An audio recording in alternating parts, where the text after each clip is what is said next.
I'm Wang Zheng, professor of women's studies and history at the University of Michigan. This paper cut art form has been in China for a long time. It's one of the major art forms in Chinese folk art. And the main artists, historically and so far, have been women. And very touching stories of how women in villages have been taking on these art forms. And the villagers will ask for the artists to cut some paper cuts for special occasions.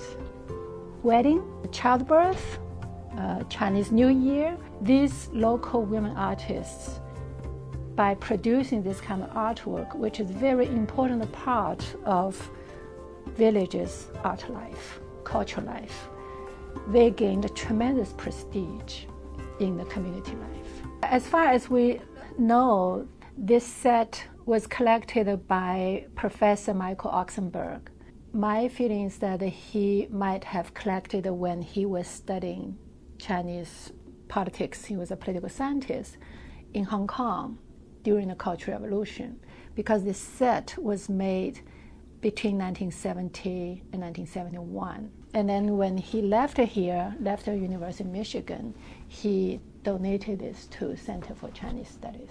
So it has been there in the storage for a long time. Just recently, Center for Chinese Studies staff, Carol, found that. She asked me to take a look to see, and I was stunned by this discovery because I found it's highly valuable. What struck me as extremely valuable is that this paper cut set has 15 images total. The 15 images is a very coherent historical narrative of the Cultural Revolution.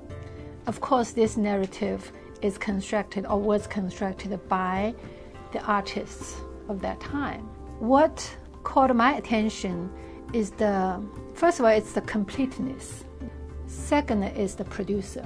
It is not if it's produced by Central Academy of Arts. This one produced by an art institute in Foshan in Guangdong province. Foshan is a small town at the time, now it's a city far away from Beijing. So it's not like something authorized or commanded by the party leadership. So that means this large art set was kind of spontaneously produced by the local artists. They were young, budding artists. So it's to understand how they understood the Cultural Revolution at the time. And I'm also in the process trying to identify those surviving artists to interview, to really understand the actual historical process of producing this. Cultural Revolution is a very controversial subject. The contemporary historians or scholarly definition of it is that this is a period that Chairman Mao tried to fight against the bureaucracies of his party. So he relied on Red Guards, young students, outside forces to fight against the party leaders. This set includes all the major events in the Cultural Revolution.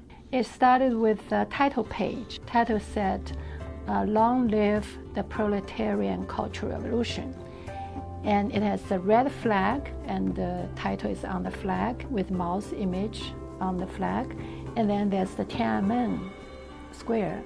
The first one is named as the inception of the Cultural Revolution, tells us how important the cultural front is to the Cultural Revolution. The other one is, this image has a flag carried by young students. They're on the Long March. And this is also quite a major event at the time. All the young students, were mobilized. They were called on by Mao to visit all the revolutionary sites. During that time, schools were stopped. So the students are encouraged to learn from the society, from the history. So a lot of students were on the road. There are also the events critiquing the bourgeois intellectuals.